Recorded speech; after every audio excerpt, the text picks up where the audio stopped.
Danny Sitnam owns the largest scheduled helicopter company in the world, Helijet. I'm sure you've seen his helicopters flying over. And he does it all from his base in Vancouver. He also operates medical services and corporate charters throughout BC. In 2017, in fact, he was named to the Canadian Aviation Hall of Fame, and just last year placed the first order in Canada for an electric vertical takeoff and landing vehicle. So, certainly, an amazing business success. But more importantly, Danny is known for giving back to the community, whether it's serving meals to the homeless in Vancouver's downtown east side, or starting with his son Owen a nonprofit called Helicopters Without Borders to serve those in need in remote parts of BC, or taking into his home 2 Ukrainian refugees and their child at the start of the war. Danny Sitnam is a genuine BC success story. So Danny, were you one of those little kids that always dreamt about flying? No, I was not. It's unusual in the sense that after high school, I was really wanting to become a machinist. I like working with my hands. So no, I had no interest other than one day I was on the side working at the Keg and Cleaver as a chef on top of Burnaby Mountain. And that used to be called the Owl and the Oarsman restaurant. It was an offshoot of the Keg by a management team that set it up. And we opened up that restaurant. I opened up the kitchen. One day I was sitting outside in the sprawling area of Burnaby Mountain where the restaurant sits today, and a helicopter landed. And I was about 17 or 18, and I was going through my apprenticeship of becoming a machinist. I was 2 years into a 4-year apprenticeship, and I was getting a little disillusioned if that was the career I'd chosen, because I was working in a very heavily unionized shop as my practicum, and I wasn't really happy. I was always, having to take coffee breaks because of the unionized environment and so forth. Long story short, I was earning some money on the side as a cook with the Owl and the Oarsman. This helicopter lands one day while I was just sitting in the back taking a break. And the pilot comes up to me, shuts down, walks over to me. And I said, "What are you doing?" He says, "I'm just waiting for a client who bought a half an hour of helicopter time and wants to go out for a spin." And he said, "Meet me here." I said, "Oh, yeah." So he's looking at his clock. Half an hour goes by. The client doesn't show up. And we're making small talk and so forth. He looks at me and says, "You want to go for a ride?" I said, "Sure, that'd be fantastic." Jump in the helicopter, go up Indian Arm and buzzing around. And I thought, wow, this is a dream. This is pretty cool.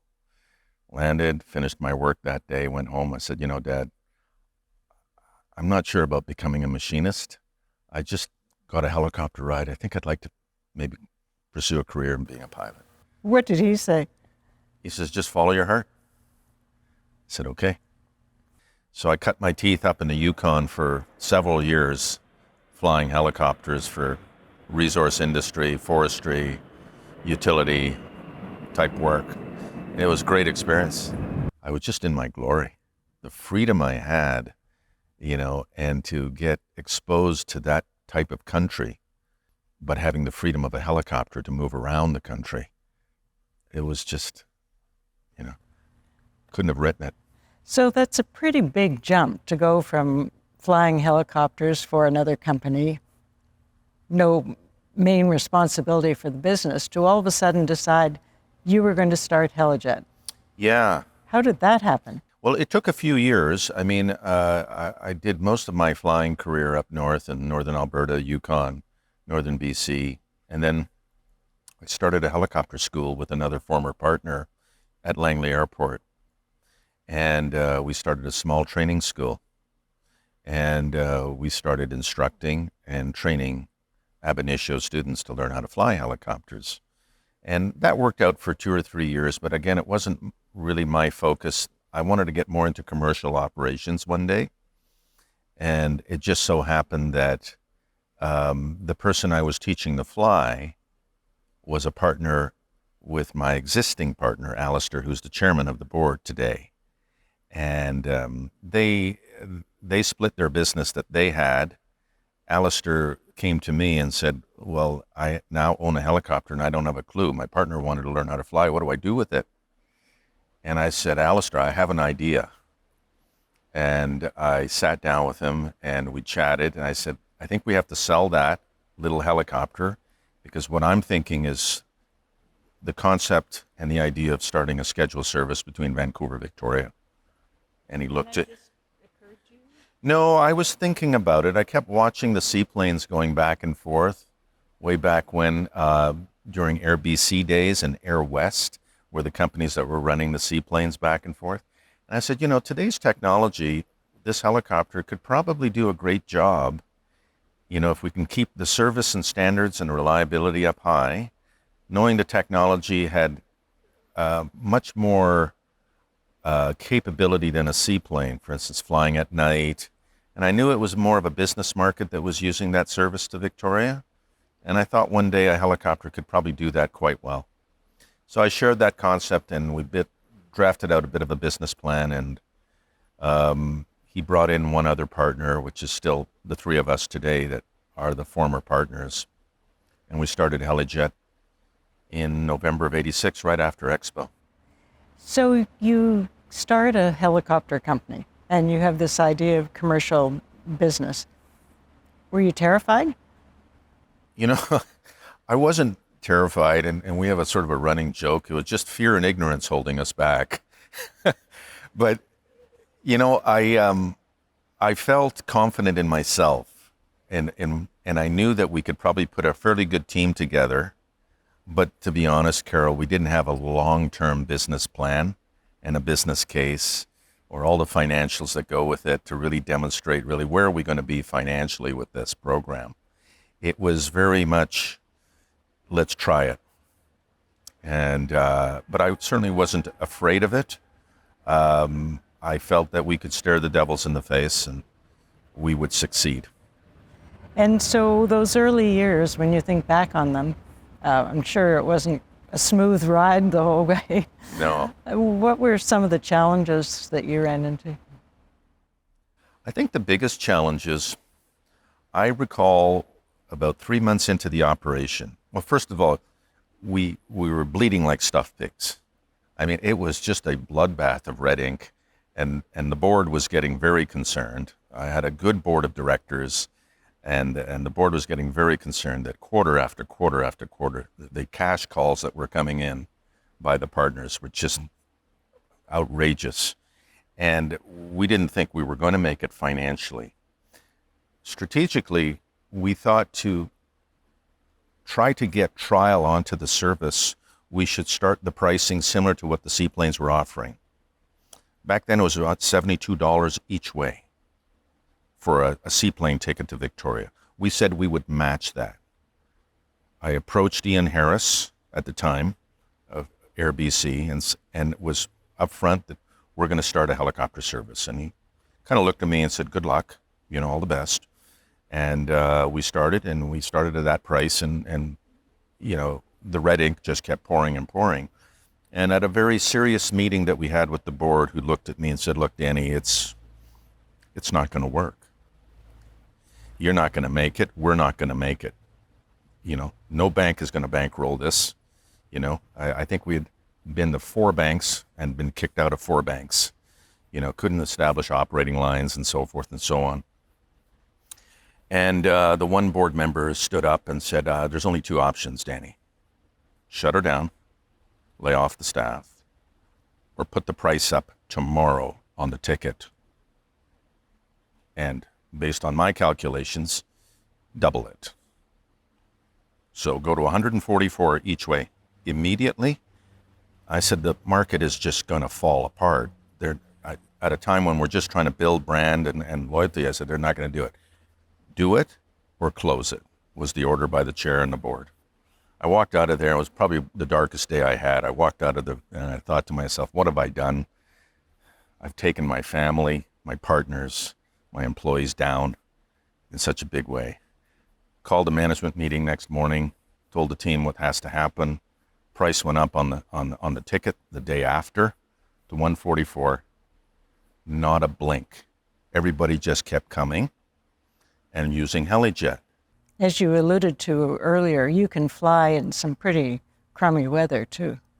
Yeah, the technology is very advanced, so it's as sophisticated as a big airliner. So we can fly in most inclement weather. The helicopter is unique. It doesn't, high winds don't bother a helicopter in the unlike a fixed wing, where you get a lot of buffeting when the winds are turbulent. But the helicopter doesn't have that. It's a big shock absorber. Those rotors act like a big shock absorber when they're going through the air. So the actual cabin is stationary while the blades are actually moving because they're flexing as they're crossing through turbulent wind. And you don't get that vibration as opposed to a fixed wing that's attached to the fuselage. So you bounce when the wings bounce. So did you ever imagine or even dream that you would be the largest scheduled passenger helicopter business? I had no vision that we would get to this size. I was just focused that one helicopter, 12 employees, and we're going to start the service, but never thought about when the second one would come in and, and so forth. And that's probably poor planning on our part. It just organically happened that we needed more aircraft because we had more passengers.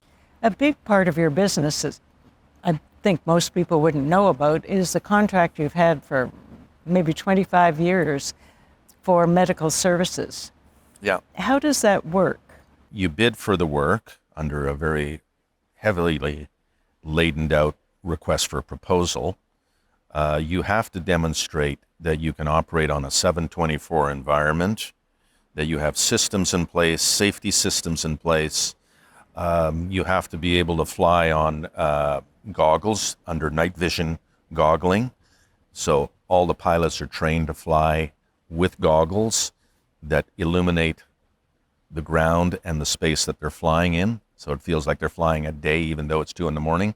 or 3 a.m, for safety's sake and for better visibility, because the ambulance service is very spontaneous where we're going. We may be called to a scene on a road, up to Whistler at 3 a.m. because someone had an unfortunate accident, and to set that up and have all of that infrastructure and safety systems in place to make that landing, get the patient on board and take them back to VGH or wherever they may be going, takes tremendous amount of work behind the scenes to make that one trip happen. So you have to demonstrate that you have the infrastructure and the experience to be able to do that spontaneous type of work. So tell me how that service, which is a commercial service, and you've got a contract, differs from Helicopters Without Borders, which is behind me. Yeah. That you and your son started. So Helicopters Without Borders is an independent arm's length company. Doesn't really have an equity or integration with HeliJet, the for-profit company. But because Owen is running it and because I've always been interested in what we can do, we both had an interest of what we could do with aviation technology to help people. That's where it all started. And my brother was a big influencer on Owen because Paul works for humanitarian big NGOs over in Africa is where he lives. And we started talking to each other about what can we do with aviation and this technology that we operate today for a profit. How can we give it back to support communities that maybe don't have good air service? And the Helicopters Without Borders concept started coming to, a business case to say, well, what if we raise private money? We're a nonprofit, raise private money from private donors and foundations to support the helicopter cost.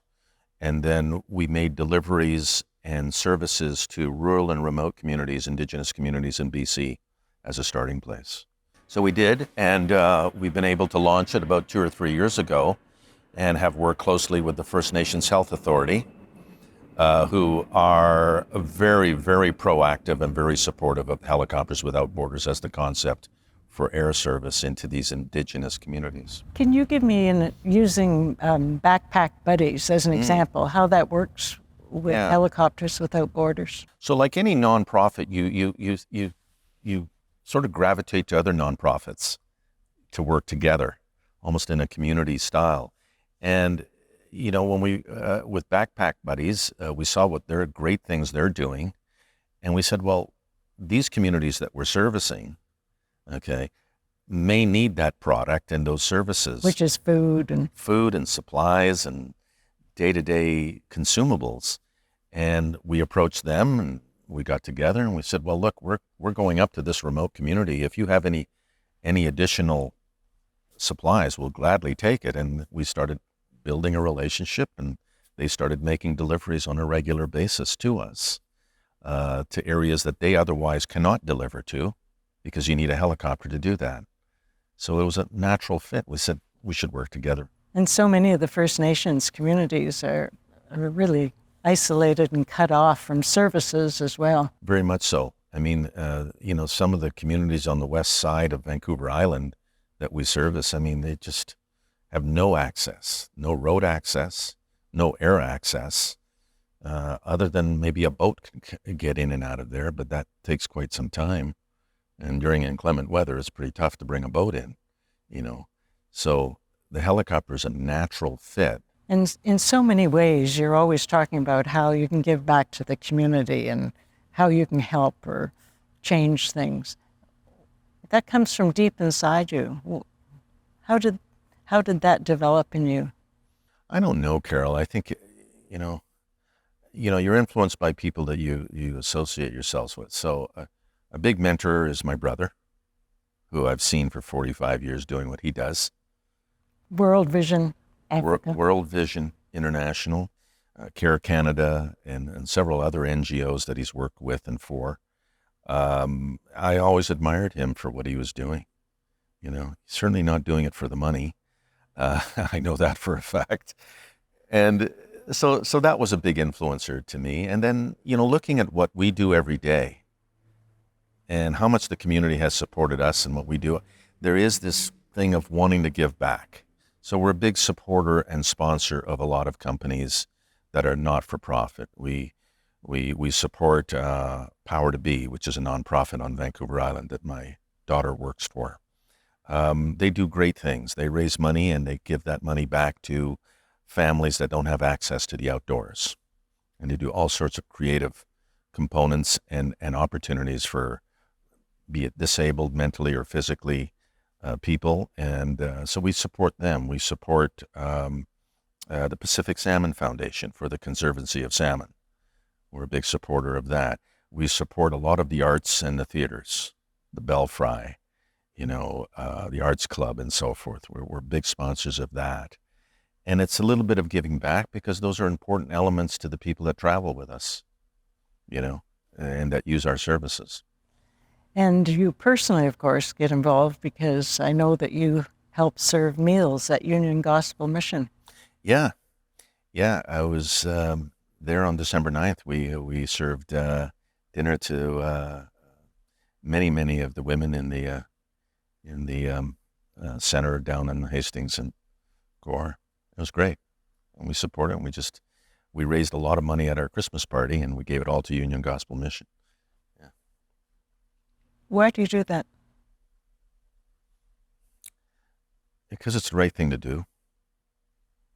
It's about helping people that have less than you and I. It's a big part of my belief. You also welcomed some of the first Ukrainian refugees when the war broke out. I remember seeing a picture of you when welcoming them. At the airport. Wow. That must have been emotional. It was, Andre and Olga and their child came over for dinner 2 weeks ago to our house, and we were sharing those first images. And it was really difficult to look at, but they're doing great. They've got their own spot here in Richmond. They're making their way and making Canada their home, and they've become great friends. But those early days, you said, I'm opening my home. Yeah. Come and live with me. Yeah. The the Maple Hope Foundation, who was the group that brought in a lot of Ukrainians in and still do and support it, we had put our names in to say, look, we're there to host anybody that's coming. And they said, fine, we'll give you a call in a few weeks. They called me in a few weeks and said, okay, we've got a family that's coming in. It's one of the first into British Columbia. I said, okay, I'll get the cottage ready and so forth. I said, when are they here? They said, they're here tomorrow. I said, okay. Boom, right to the airport. Didn't know, I hadn't met them. They hadn't met me. And we're waiting there. They're coming out of the customs line. And I looked at these two that got ripped out of, just literally with their 1-year-old son, and just pulled out of there and landed in Vancouver, not knowing where they were going, who they were going to meet, left everything behind, their family, their apartment, their friends, and just landed here. You know, I thought, wow. Danny, when you look to the future, I'm going to ask you in two directions. First of all, as far as Helijet's concerned, how do you see Helijet in 20 years? I see Helijet doing what it's pretty well doing today, which is leading aviation into urban operations that we do so well, whether that's scheduled service, air medical, general charter work, and so forth, but using newer technologies, advanced technologies. So I see the electrics playing a big part of it. I don't think we'll ever get rid of, conventional aircraft and fossil fuels tomorrow. They'll be around for quite some time.